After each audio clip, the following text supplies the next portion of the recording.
Are we on? Hello and welcome to the 17th episode of, what is this podcast called? The Crafty Boys. Last time I checked. All right, very cool. Yeah. Why are you laughing, Dave? What's going on? Otherwise known as Alan's Fantasies podcast.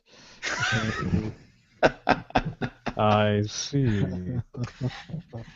We, of course, are a podcast that we like to talk about beer, because beer is awesome, and we like to drink it, and therefore we thought, hey, why don't we all get together and talk about the thing we like to drink, and therefore enjoy each other's company. So, beer. This week, of course, we have myself, Shane, and then, of course, the other guy who spoke, Alan. Do you want to say hi? Hi. Yeah, I'm in Victoria, and those other guys are not. And Dave, where are you located? I am located in the stunning Comox Valley. And Locke, where are you these days? These days, I'm about 10 feet from you, at your apartment on the other side of the apartment, because we were video gaming earlier. I was, swinging by to do that. This seems kind of high tech. If you guys are in the same room, I mean, couldn't you just share a video camera and we could, side by side? Yeah, but that'd be that. That's not on. Okay. So we've had such technical difficulty today. It's been kind of a pain in the butt. So I'm a little not quite there. So the beer this week, we've had a bit of trouble with. It was David's selection this week to pick one, and he picked, which I think Alan has in his hot little hand.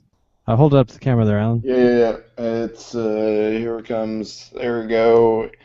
It is the Swans Coconut Porter, which is apparently very popular. Oh, now would you look at that? Now, obviously, Swans has new labels. I am not familiar with these labels because they do have new labels indeed. Lamentably, have not been on the island for an entire month and a half. So I'm looking forward to diving into this after last week's disappointment. I'm hoping for a good one. Do we want to review last week's disappointment? Last week, we reviewed from Central City Brewing their Maple Bacon Ale, which was more ale than maple or bacon. In fact, I would say that there was no maple or bacon at all. I mean, they probably put it a drop in their big, huge vat. I seem to recall you complaining there was also no stacks of pancakes. There was no stacks of pancakes, and there was no head on it. I mean, as far as just a regular ale, it wasn't all that good. Well, it was definitely a. I want to say they took a good crack at it, but at the same time, I also want to say that when they did it, they, I think, took one of their other beers and just relabeled it. Yeah, that's I swear that's what happened. Because it was unfortunate that we had to experience that, which was just. I want to be nice, but at the same time, kind of I felt a little cheated. So. Okay, so here's an interesting call. Are maple and bacon sales terms? Is that what we're saying here? Is that you don't need to provide maple or bacon? They are sales terms, which if you say maple and bacon, people will show up regardless. Yes, I think so. Well, I mean, we did. This is true. That was why I picked it. Is because of the claim that it tastes, well, not the claim that it tastes like, but the name was maple bacon. So I'm like, well, it must taste like maple and bacon. Well, it doesn't at all. No, it doesn't. Let's not rehash it because if they want to listen to the other podcast episode, they can. But this week, as I was saying earlier, we had a few problems trying to find this beer because. It is not a seasonal, but it was a short run, I think. But we here on the mainland, Well, that's what Alan was telling me earlier when he found it. But essentially, Locke and myself couldn't find it on the mainland. So I don't know if you guys can read this on the screen there, but it says limited release. yeah. Limited release. Okay. So the old labels didn't say limited release, but there's been a Swans Coconut Porter for some time. I think something like 2010, I had myself a Swans Coconut Porter. I may have had 3 or 4 of them. And I got to say, unlike the maple bacon experience, it did actually taste like taste of coconut, yeah? I don't know. I haven't tried it yet. I think maybe it's time to open these bad boys and find out. Well, I've already opened mine. All right. Have you done your pour yet? No, I have not done a pour. Let's do the pour right now. Pouring. Making sure not to get it all over the keyboard. That will eventually happen. I know it will happen. It's going to happen. I'm kind of surprised it hasn't happened by now, actually. Okay, so we got like a nice little head going there. It's nice and dark. It's translucent, too. I can actually see through it, which is something I wasn't expecting. I was expecting it to be a little bit more more solid. Viscous. But, thank you. Wow. Good word. Well worded.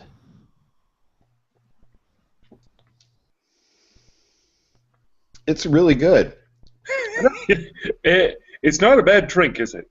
No, it's not. I don't know that I taste coconut in it necessarily.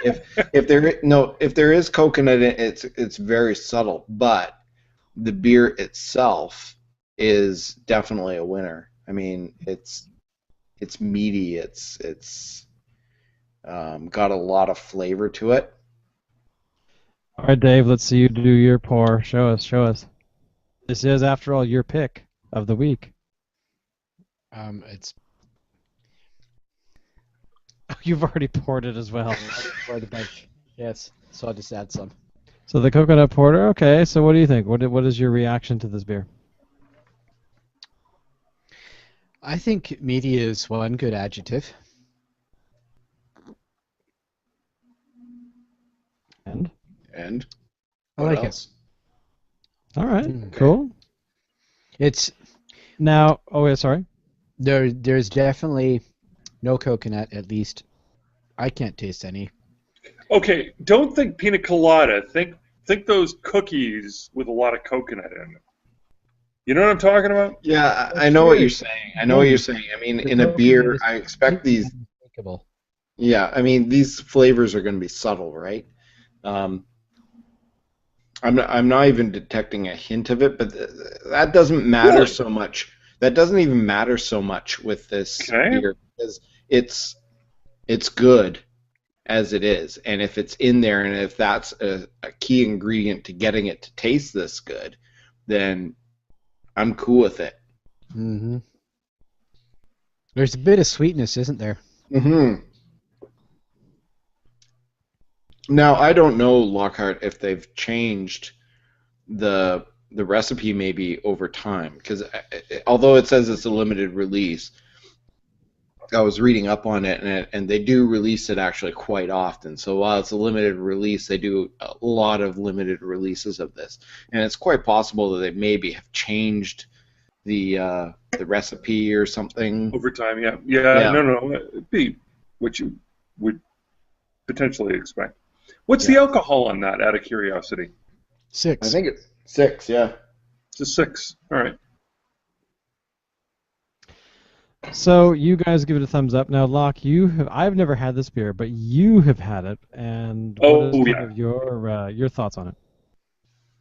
My thoughts on it, mostly memories of Swans itself, which I wouldn't place, in the same tier as, for brew pubs around Victoria. I wouldn't place it in the same level of competition as, either Spinnaker's or Canoe. Only because they're less focused on their beer. I think they're more focused on their music. What I can definitely say about Swans is I've had a lot of really good nights out there, including at least one first date and a couple of random cougar pickups. So, I mean, um, So good memories all around then. yeah, good memories all around. I mean, I gotta say, coming straight off the taps, those times I've encountered their coconut porter, it's always seemed mighty coconutty to me, but again in that cookie way rather than in the pina colada kind of way. Yeah. Yeah. I'm a big fan of Swans Riley Scotch Ale. That's a really good beer. And at 8%, it packs a bit of a punch. But this is a good one. I really like this. But I agree with you. I mean, Swans is not in the same stratosphere as, say, like, a place like Spinnaker's or Canoe or what was that place that we went to in Vancouver, Shane? Was it Steamworks? Steamworks, yeah. Yeah. I mean, it's not in that same stratosphere. But, I mean, it's certainly a good environment. If you're ever in Victoria and looking for a place to go, I mean, Swans is always fun. It's always a good time. Yeah, live music, quality art. Yeah. Well, it's a nice... And it's a hotel. Yeah, does anybody actually stay there? I've never heard of anybody actually staying at the Swans Hotel. No. Folks stay at the Swans Hotel. Look, I mean, I haven't stayed there myself. I have inquired as to pricing. It's about $100 a night.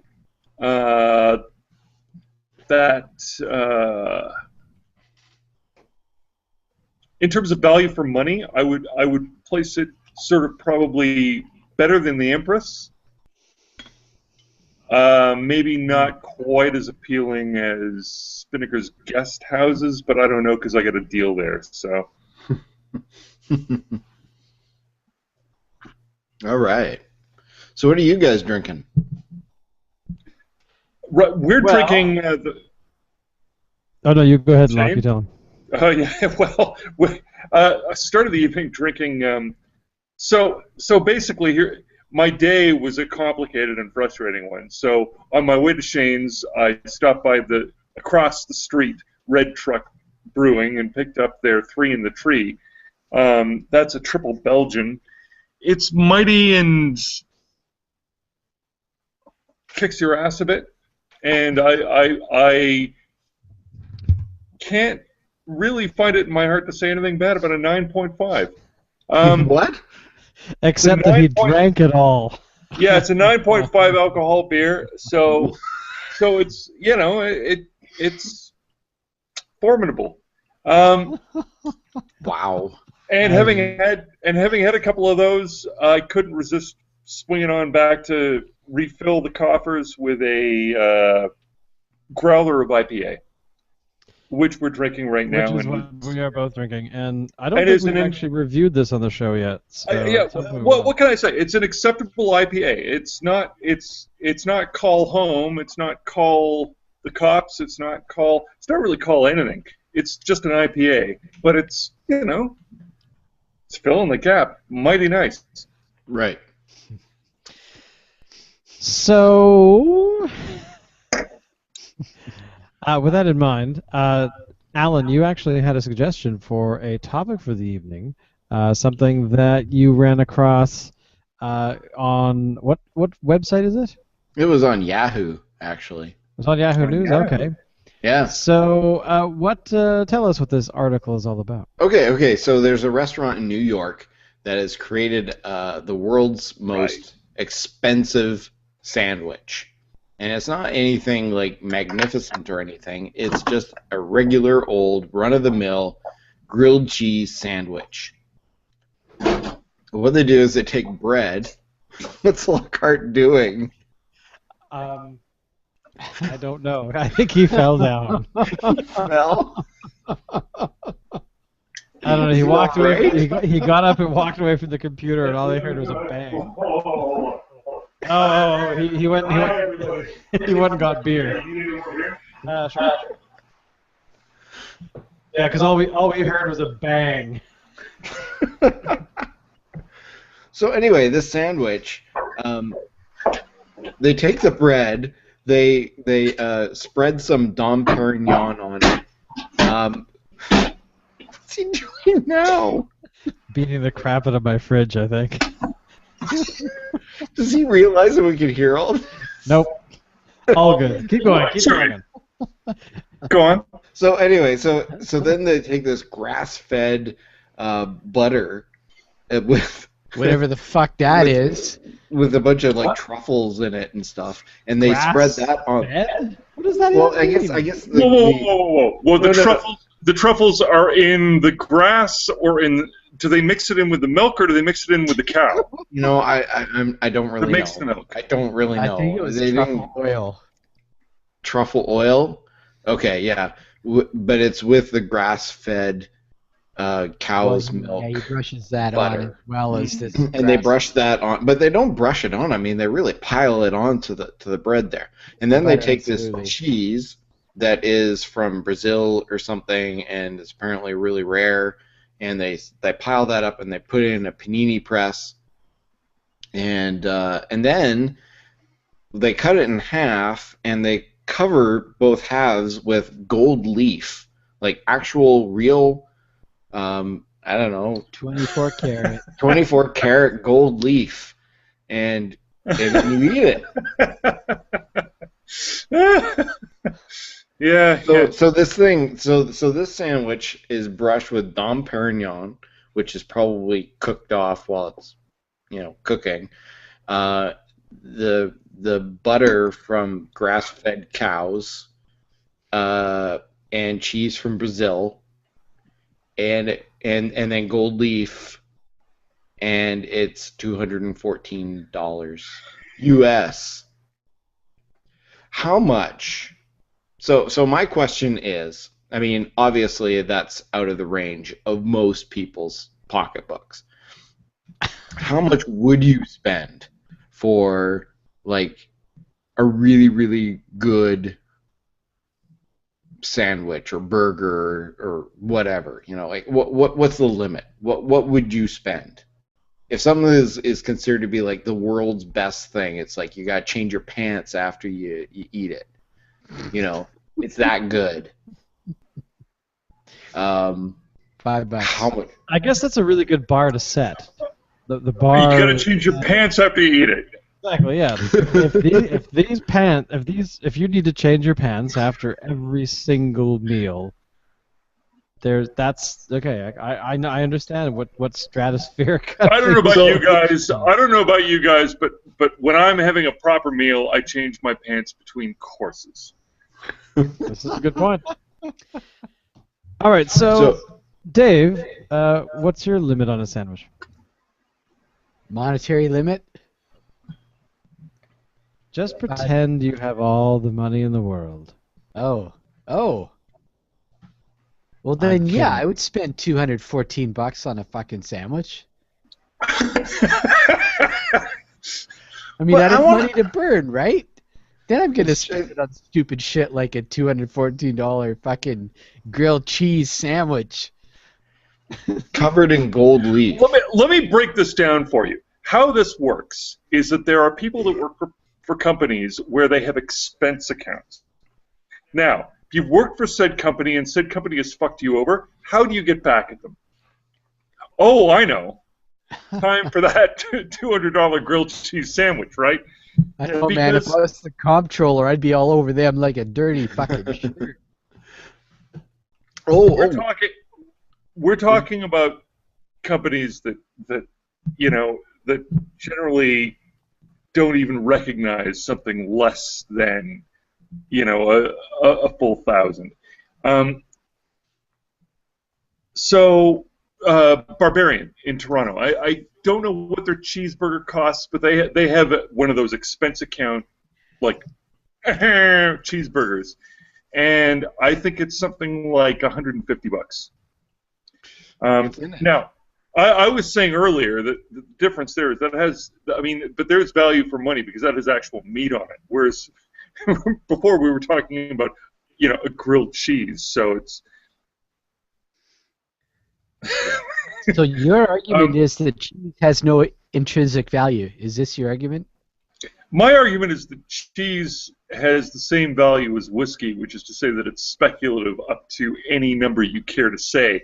I mean, as soon as it's left the animal and now it's, now it's a work of art. Well, it's some guy being creative in it. So if Jackson Pollock can sell paintings, not that he actually sold them himself, bastard's dead, thank God. But if screw Pollock. If you've got some jerk who drunkenly spatters paint on the floor, and you can collect it properly, and you can get the son of a bitch to kill himself in a car accident, then that spattered paint might speculatively be worth anything you say that it's worth.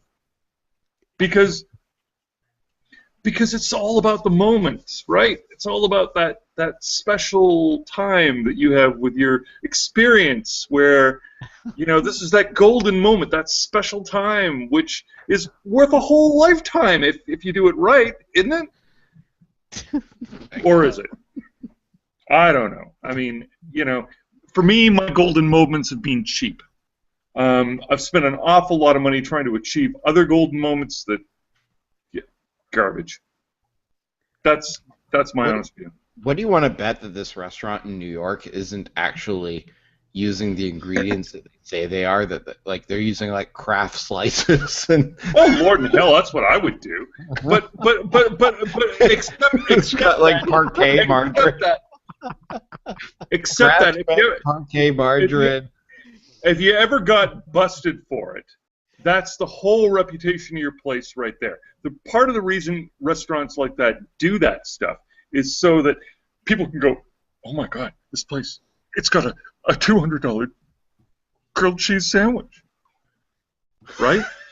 And it's sort of like, oh, now you got your word of mouth buzz. Now everybody's all like, oh, but really $200? But how does that work? How do you value a grilled cheese sandwich at $200? Well, if you think about the marketing budget you'd have to spend to get people to talk about you that much, yeah, that's a $200 grilled cheese sandwich right there.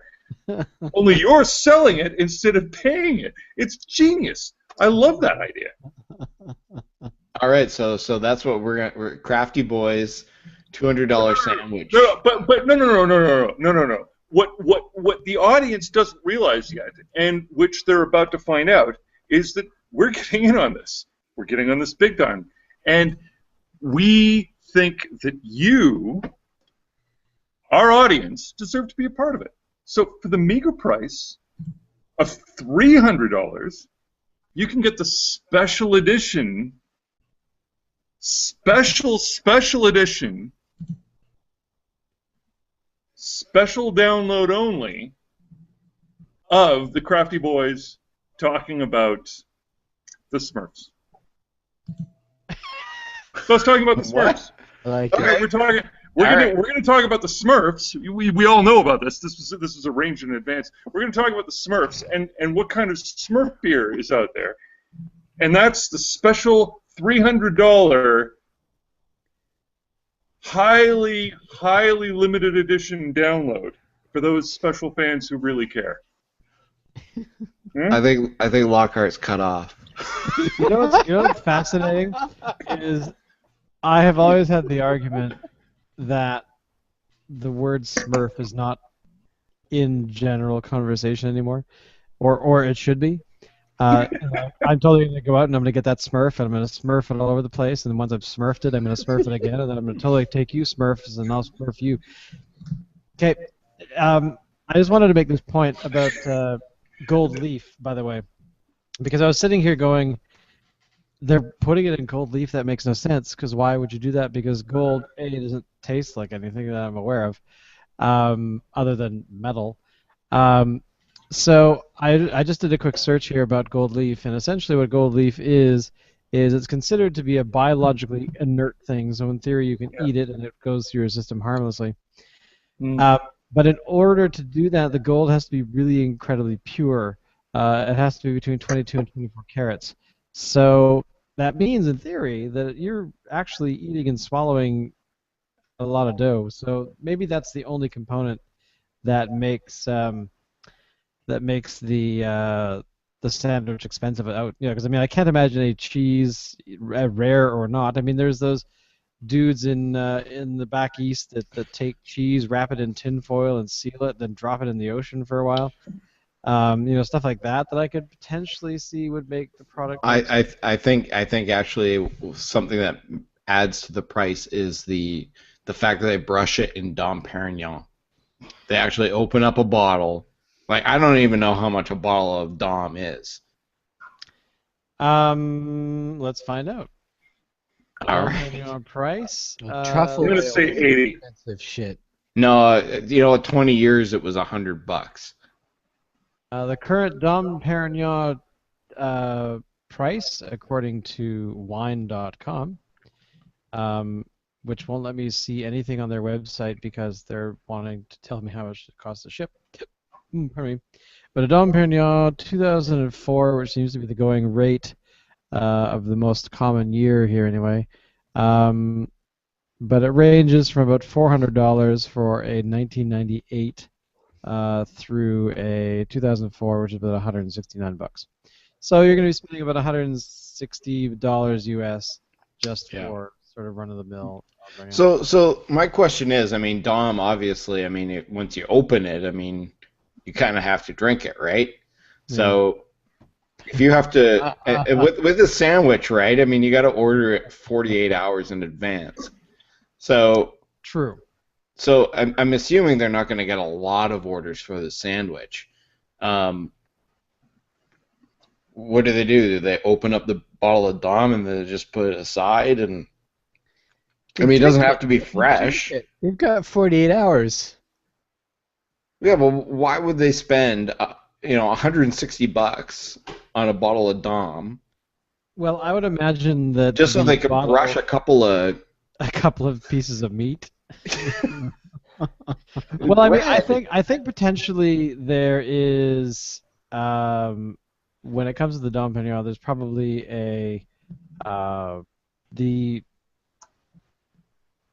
even with the 48-hour advance thing, in theory, I would hope that they're at least making a sandwich a day, or if not more.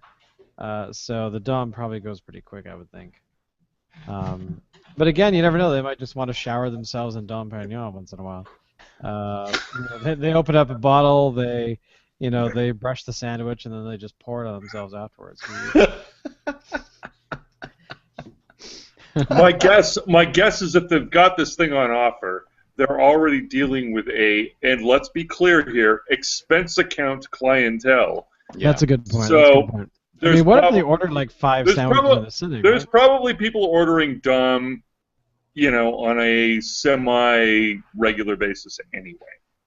This is true. I mean, if you ever go to it's an Instagram hashtag that you can follow called Rich Kids of Instagram, and essentially, I would say probably a good quarter of the photographs are pictures of receipts from restaurants around the world, and these bastards are dropping like $50,000-$60,000 in a sitting, because the majority of it is like high-end alcohol. Jesus. So which makes you wonder what business you're in.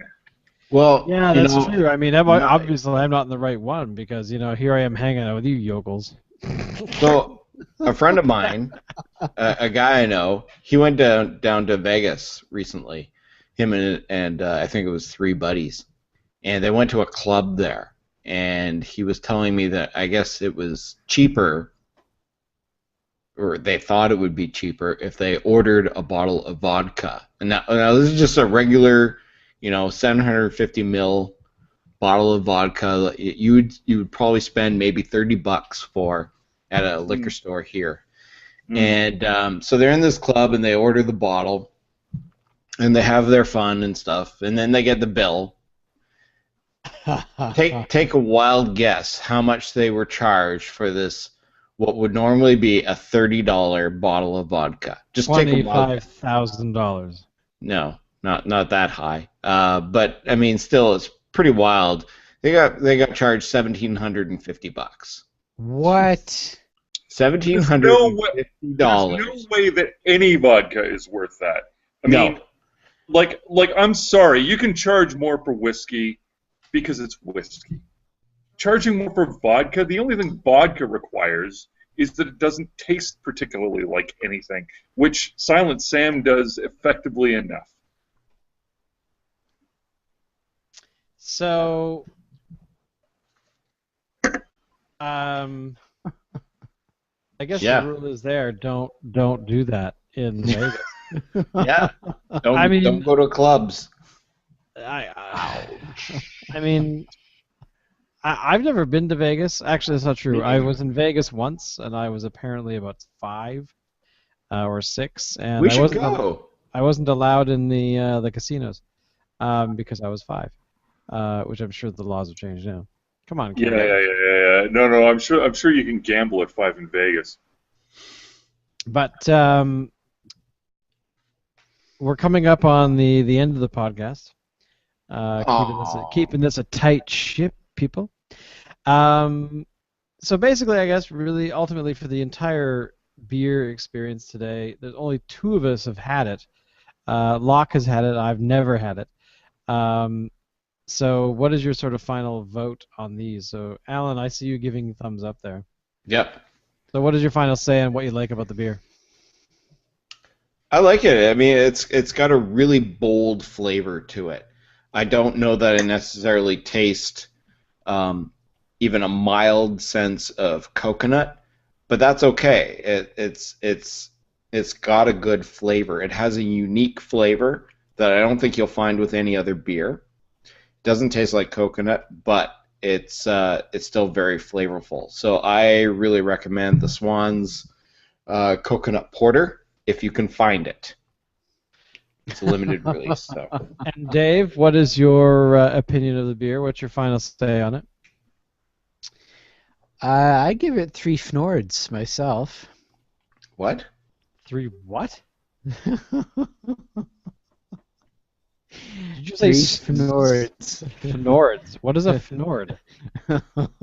Fnord. Why can't you talk like a normal person? I'm not normal, Alan. Have you not figured this out by now? Yeah, sadly, yes. It's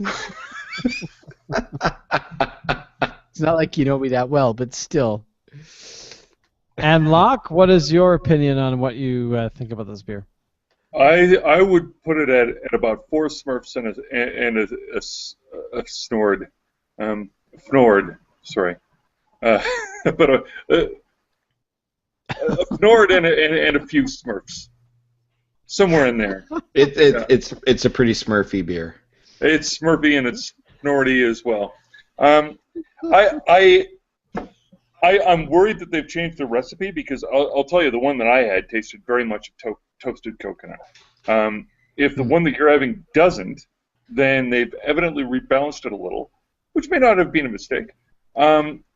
What I can say is that if you're visiting the island and you're looking for a place which has better amenity than the Empress for a more agreeable price, Swans is a good bet.